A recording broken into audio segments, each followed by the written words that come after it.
Antonin, on va tirer le bilan de la saison écoulée ici à Megève sur l'année 2023. Globalement, comment ça s'est passé ? Écoutez, avec le contexte général qui était quand même un petit peu compliqué, finalement on trouve, je pense qu'à Megève on s'en est assez bien tiré. On est impacté par la baisse des taux, par l'environnement macroéconomique. On a une baisse du volume général de transactions, une baisse des demandes, mais on continue à avoir quand même des demandes régulières. Voilà, on n'est pas dans une tendance qui est de contraction, mais on s'en sort plutôt bien par rapport au contexte général. Voilà. Est-ce que vous avez constaté une baisse des prix également ? Alors au niveau de la baisse des prix, non, on peut pas parler de baisse des prix. Pour l'instant, on a un stock. En fait, on a eu une période d'euphorie post-Covid, donc il y a eu pratiquement tout le stock disponible s'est vendu. Donc on a plutôt une reconstitution du stock. C'est vrai qu'on a des acquéreurs qui sont beaucoup plus regardants au niveau des prix, qui vont essayer de négocier un peu plus. Mais disons qu'on peut pas parler d'une vraie baisse de prix. Voilà, le pouvoir a changé de main. C'est l'acquéreur qui fait un peu plus, qui va être un peu plus offensif sur ses offres. Mais au niveau des prix, un tassement léger, mais pas forcément une baisse de prix. Plutôt une reconstitution du stock avec des appartements ou des chalets qui vont rester plus longtemps à la vente, mais pas forcément une baisse de prix actée. Quel est le profil des acquéreurs à Megève ? Alors on a, ce qui est bien à Megève, c'est qu'on a une clientèle qui est très diversifiée. Donc on a une clientèle française qui est toujours la clientèle traditionnelle qui est très présente, avec une clientèle grenobloise, lyonnaise. La clientèle parisienne traditionnelle qui aime Megève, qui a une tradition familiale qui est attachée à Megève. On a aussi une clientèle très forte du bassin genevois. Genève draine beaucoup de clients, donc soit des familles suisses, soit des expatriés qui travaillent à Genève. Donc ça nous apporte de la stabilité et aussi donc avec les familles traditionnelles qui ont des chalets depuis toujours, et puis des expatriés qui découvrent Megève et qui nous apportent aussi du renouveau. Voilà, on peut avoir des expatriés qui travaillent dans les grandes compagnies de trading, dans les banques, voilà, et qui vont venir s'installer à Genève. On va savoir qu'ils ont passé 3, 4, 5 ans minimum à Genève, et donc ils se disent ça vaut le coup de découvrir les environs, de monter les week-ends et même éventuellement d'acheter un appartement, un chalet, même pour quelques années. Éventuellement, ils savent qu'ils le revendront à la suite. Donc ça, c'est la clientèle, on va dire, assez traditionnelle. On a eu, avec le post-Covid, un retour des Français. Forcément, les gens se reconcentraient sur des espaces plus proches de leur domicile, donc un retour des Français.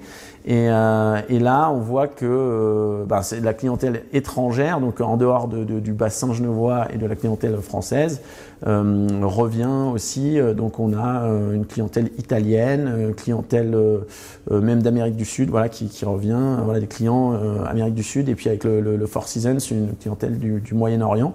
Donc on a notre clientèle traditionnelle, et puis aussi ces clients qui découvrent Megève, qui sont un réservoir de clients potentiels. Et les propriétaires de résidences secondaires ont tendance à venir faire du télétravail également à Megève, avec des séjours un peu plus longs ? Oui. Alors ça, c'est sûr que c'est une tendance, c'est quelque chose qui a été très fort avec le post-Covid. On va dire que les gens ont eu un abord complètement différent. Ils se sont dit on va faire des séjours plus longs. Ils ont même fait des aménagements éventuellement de leur chalet ou de leur appartement avec une pièce ou un coin pour pouvoir télétravailler. Donc il y a eu un pic à un moment où les gens étaient en télétravail beaucoup à Megève. Ça s'est un peu régulé. On est revenu à quelque chose de plus classique, mais cette facilité que donnent les entreprises, ou cette nouvelle culture quand même de pouvoir prendre une journée complète de télétravail chez soi, c'est tout à fait envisageable. Là, je voulais faire une visite justement, et la dame me dit non, mon mari est en télétravail toute la journée, on peut pas aller visiter, voilà, parce que donc c'est quand même quelque chose qui ressort, voilà, c'est dans les nouveaux usages de la résidence secondaire. Alors, comment se comporte, je dirais, le marché de la location saisonnière en 2023, avec un été marqué par des températures élevées? Les gens recherchent-ils la fraîcheur et montent justement en station ici à Megève? Alors oui, nous, au niveau de la moyenne montagne, on a ce sujet de l'enneigement qui est pas forcément toujours évident à gérer, et donc les gens continuent à venir, mais vont peut-être réserver plus tardivement. Ils vont essayer de voir un petit peu au niveau de la météo comment ça tourne, est-ce qu'il va y avoir des bonnes conditions ou pas. Donc ça, c'est un peu le sujet avec lequel on doit composer au niveau des réservations de location pour les séjours d'hiver.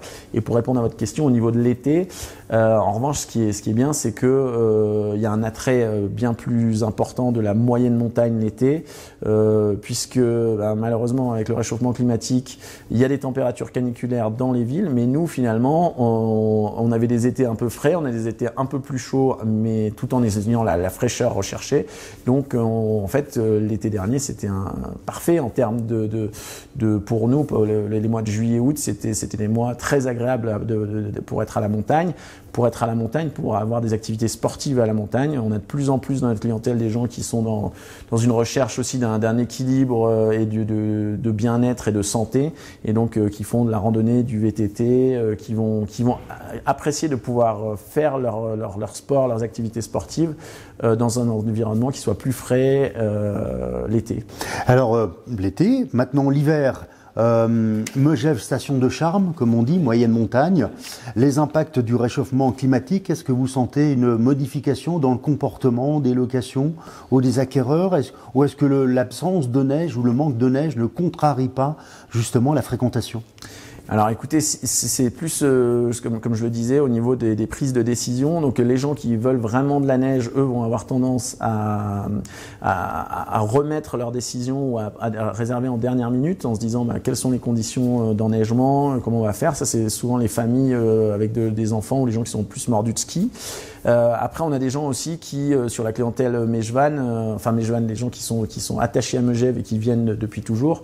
Comme nous, notre problématique de neige, elle est vraiment plus sur les vacances de Noël, jour de l'an, surtout les vacances pour Noël, où souvent c'est un peu limite. Il y a des gens qui ont pris leur parti. Ils savent que de toute manière, ils n'ont pas forcément la neige à Noël, que Megève, c'est de la moyenne montagne. Et ils vont s'organiser autrement. Donc, on va être sur des vacances beaucoup plus tournées sur la famille et sur les sorties. Et on a de la chance d'avoir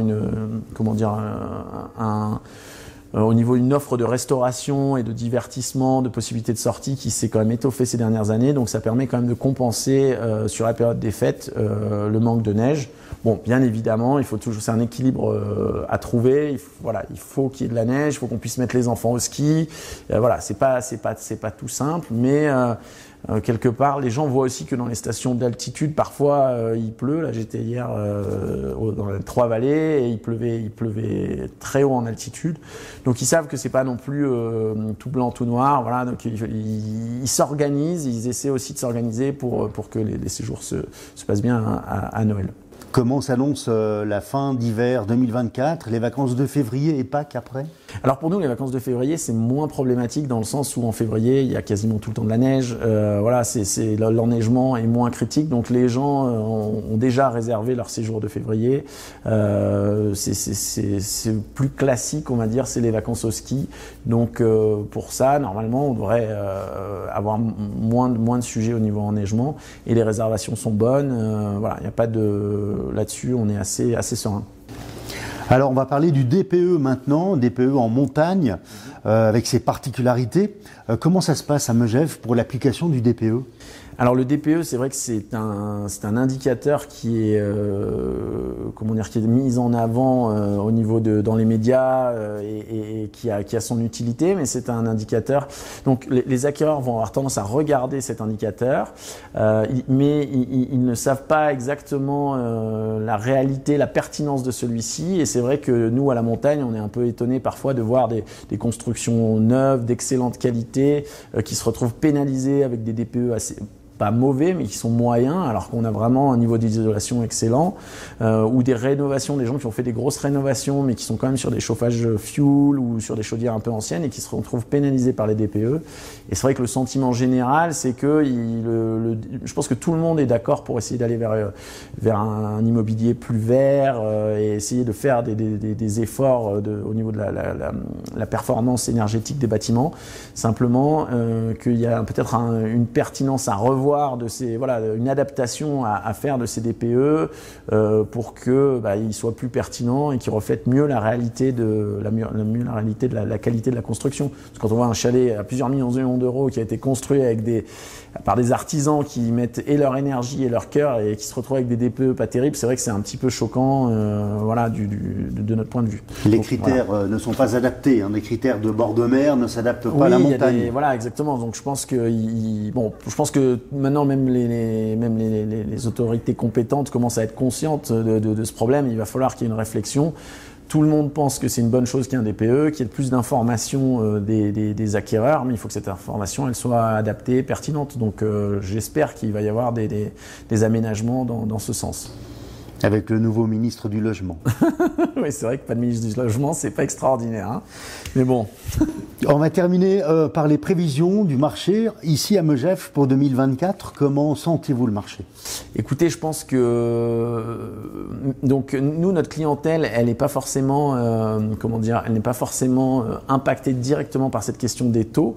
Mais c'est vrai que l'environnement de taux élevés, ça a quand même été un sujet pour beaucoup de monde parce que c'était un signal des autorités de vouloir freiner l'inflation, freiner aussi le marché immobilier. Donc ça a été quand même ce qui a donné une baisse des volumes. Les gens sont plus attentistes. Je vois. Bon, je suis pas spécialiste, mais c'est vrai qu'on entend par la presse et puis les banques centrales ont quand même donné un espèce de signal d'une baisse, en tout cas d'une fin de la montée des taux et d'un retour à des taux un peu plus raisonnable. Donc je pense que ça va être un indicateur assez important pour des gens qui avaient reporté leur projet et qui vont se dire on va retourner dans un environnement où il y a plus de stabilité.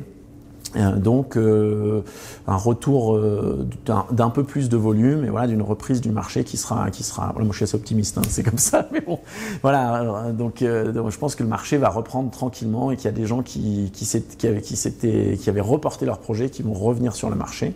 Et puis un autre élément, nous on a cette chance à Megève d'avoir cette clientèle internationale qui voit les attraits quand même de l'environnement, de la qualité de l'environnement, de la proximité aussi de Genève d'un aéroport international.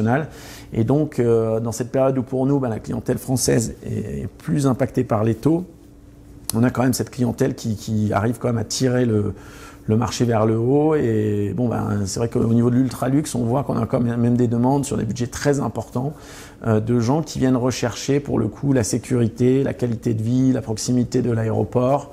Où qui sont moins sensibles à la question de l'enneigement et moins sensibles à la question des taux surtout. Et ce sont des clients qui n'ont pas forcément besoin des banques non plus. Oui, alors bien évidemment l'environnement de taux élevés, c'est un signal psychologique qui ne nous aide pas, mais ce sont des clients qui n'ont pas forcément besoin des banques ou en tout cas qui ont un patrimoine suffisant pour arriver à faire un financement dans de bonnes conditions. Pour nous faire rêver, pour terminer, quels sont les prix des biens de luxe, comme vous dites, ici à Megève, pour se donner une idée des prix, des fourchettes? Moi, si je dois vous faire rêver, Megève, c'est très abordable par rapport à d'autres stations des Trois-Vallées ou même à d'autres stations que je ne nommerai pas. Non, mais c'est vrai que en fait, la définition du bien de luxe, il faut quand même se dire que c'est pas forcément un prix. Et ça, je trouve que c'est intéressant de se dire, il peut y avoir un bel appartement d'une chambre bien placé dans le village ou sur les pistes, très bien refait avec une très belle vue ou une terrasse ou une spécificité. Moi, je me bats un peu là-dessus pour dire c'est pas parce que quelque chose est cher que c'est un bien de luxe. Voilà. Après, c'est vrai qu'il y a quand même une corrélation, on peut pas non plus se mentir. On a des chalets, les dernières transactions, il y a des transactions qui se font au-delà de 10 millions d'euros à Megève. C'est pas, c'est le luxe et l'ultra-luxe, c'est pas le quotidien, mais on peut monter dans des budgets assez importants. Moi, ce que j'ai trouvé assez fou, c'est le nombre de chalets de 3-4 millions d'euros qui sont vendus en post-Covid. Et c'est vrai qu'il y a eu vraiment, il y a vraiment un vrai marché sur des biens de 3 à 4 millions d'euros où en fait on a c'est même plus de l'exception, c'est en fait un peu la règle. Si on veut un chalet un peu sympathique, c'est ce type de budget qu'il faut mettre. Voilà, mais en tout cas, je suis aussi ravi de voir qu'il y a encore malgré l'environnement un peu difficile, de beaux projets qui se mettent en route. On a des promoteurs qui ont à un moment forcément un peu mis les choses en arrêt, mais contrairement je pense au logement, aux primo-accédants et au logement dans les grandes villes, Les promoteurs, ils ont quand même l'envie de continuer à faire des beaux projets. Ils savent que sur le luxe et l'ultra-luxe, il y a encore un beau potentiel de clientèle. Et c'est important parce qu'il ne faut pas oublier qu'il y a tout un écosystème derrière notre métier, le métier de la promotion, c'est les artisans. Voilà, il y a toute une chaîne au niveau de la construction, au niveau des services. Donc c'est important que il y a une adaptation, mais que ça s'arrête pas, que ça continue de manière peut-être plus intelligente, de manière adaptée à ce nouvel environnement, mais qu'on continue à être générateur d'une dynamique économique pour le territoire. Alors comment se porte justement le marché du neuf, de la construction? Est-ce qu'on délivre encore des permis de construire ici à Megève? Alors, il y a beaucoup de permis qui ont été délivrés sur les dernières années. Je pense qu'il y a un souci parce qu'il y avait cette volonté, je pense, alors moi, je suis assez en retrait des questions politiques, de politique locale, mais de notre point de vue, j'ai quand même l'impression qu'il y a eu le souhait d'un développement au niveau de certains nouveaux hôtels, certains établissements, donc certains projets structurants pour le village et pour l'économie locale, donc d'avoir plus de restaurants festifs, une offre hôtelière un peu renouvelée avec le Four Seasons, ça date un petit peu déjà, mais voilà, il y avait quand même cette stratégie, donc elle a été mise en place et j'ai l'impression qu'aujourd'hui il y a la volonté aussi d'une réflexion peut-être sur des surélévations, sur d'essayer d'avoir moins d'impact en termes de foncier, de prendre moins de consommer moins de foncier, d'aller vers la rénovation ou vers les surélévations. Je sais que dans les Trois-Vallées, ils ont fait un travail remarquable sur certains bâtiments pour surélever, permettre la rénovation énergétique, la rénovation esthétique aussi de certains bâtiments. Alors nous, on a la chance d'avoir déjà des beaux bâtiments, mais il y a quand même cette piste qui est intéressante de se dire, parfois, au lieu de manger du foncier, de consommer du foncier, d'aller vers de la rénovation, la surélévation, de travailler sur l'existant. Et je pense que c'est une bonne voie pour l'avenir là.